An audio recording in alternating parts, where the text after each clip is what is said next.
देखिए, लोगों के मन में ये भाव आता है कि जो हमारी तुलसी मैया है आखिर ये कौन है। कहा जाता है एक कल्प में एक वृंदा नाम की लड़की रहा करती थी। वो प्रभु की अनंत भक्त थी, लेकिन वृंदा का विवाह असुरों का राजा जलंधर से हो जाती है। कहते हैं परम सती असुरा वृप नारी। वृंदा परम सती रहती है। जितना प्रेम वो अपने पति से करती है उतना ही प्रेम श्री हरि से भी करती है। वृंदा पूजा करती थी। जब भी पूजा पे बैठती थी तो एक ही विनती करती थी, नाथ आप जब भी मेरे सामने आइएगा ना तो मेरे पति रूप में ही आइएगा। और वृंदा का पति बहुत ही दुराचारी था। देवताओं पे अत्याचार किया करता था। जब भी युद्ध करने जाता था ना तो अपने पत्नी के सतीत्व के कवच धारण करके जाता था। इस कारण पत्नी के कारण जलंधर का कोई कुछ भी नहीं कर पाता था। सभी देवता लोग परेशान हो गए। परेशान होकर श्री हरि से प्रार्थना करने लगे, नाथ कुछ तो विचार कीजिए। जलंधर का अत्याचार बढ़ता ही जा रहा है। जैसे ये बातें सुने श्री हरि ने कहे, ठीक है आप लोग जाइए और जलंधर को युद्ध के लिए ललकारिए, प्रेरित कीजिए। जैसे ये बातें बोले श्री हरि, सभी देवगण जलंधर को युद्ध के लिए प्रेरित करने लगे। अब इधर जैसे जलंधर युद्ध के लिए निकल ही रहा था तब तक वृंदा रोक देती, प्रभु आइए टीका तो कर दो, तिलक तो लगा दो। हे प्रभु आप ये तिलक लगा कर जाइए और जब तक आप लौट कर नहीं आएंगे ना तब तक मैं पूजा पर से नहीं उठूंगी और जब तक मैं पूजा में बैठी रहूंगी तब तक हे नाथ आपका कोई कुछ कर नहीं सकता है।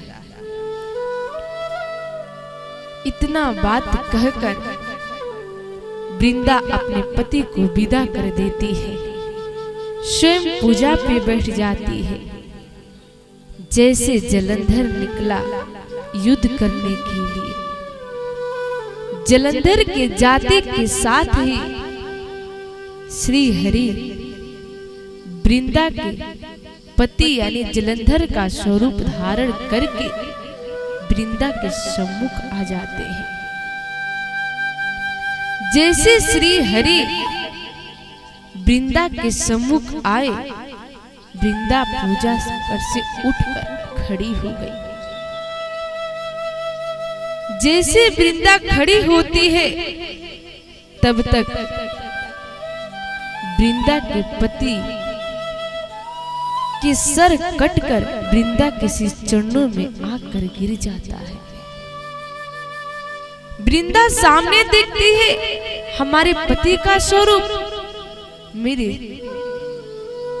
चरणों में मेरे पति का सिर, आखिर बात क्या है?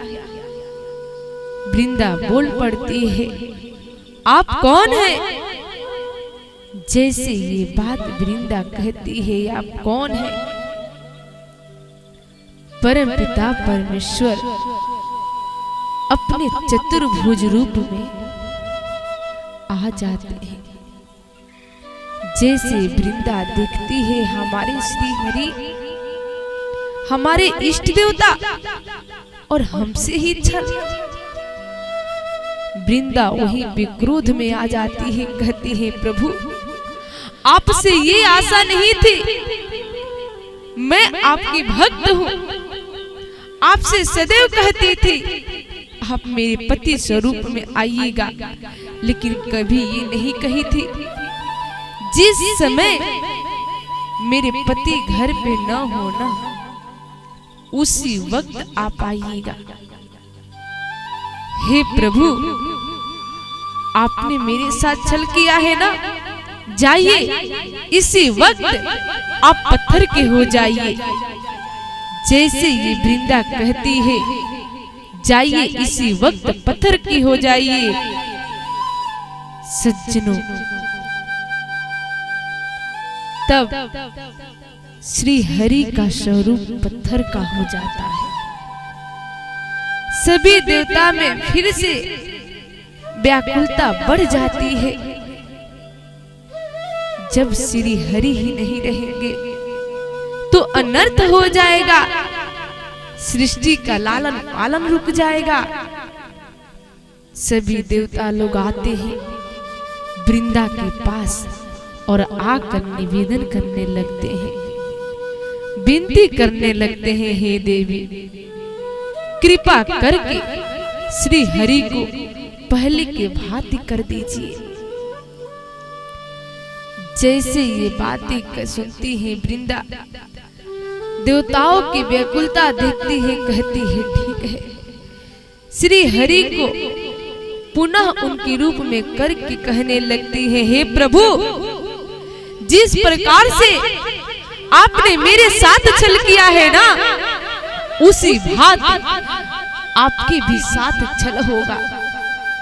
जिस प्रकार से आपने हमें हमारे पति से अलग किए हैं ना, उसी प्रकार से हे नाथ आपको भी अपनी पत्नी से एक दिन दूर होना पड़ेगा।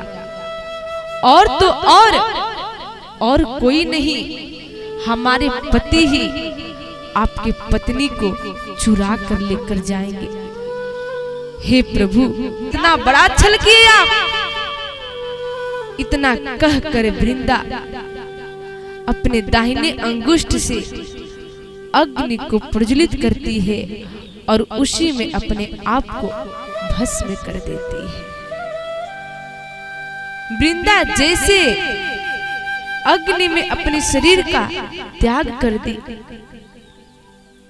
उसी वृंदा के शरीर के राख से एक तुलसी मैया का बेरुआ निकलता है और तुलसी मैया का बेरुआ निकलने के बाद श्री हरि कहते हैं, हे देवगण आज से ये हमारी तुलसी मैया है और जो ये हमारा पत्थर का स्वरूप बना हुआ था इसका नाम रहेगा सालिग्राम। अब सालिग्राम और तुलसी मैया का विवाह कराया जाएगा और जिस भोग में ये तुलसी दल नहीं पड़ेगा ना, उस भोग को मैं कभी ग्रहण नहीं करूंगा।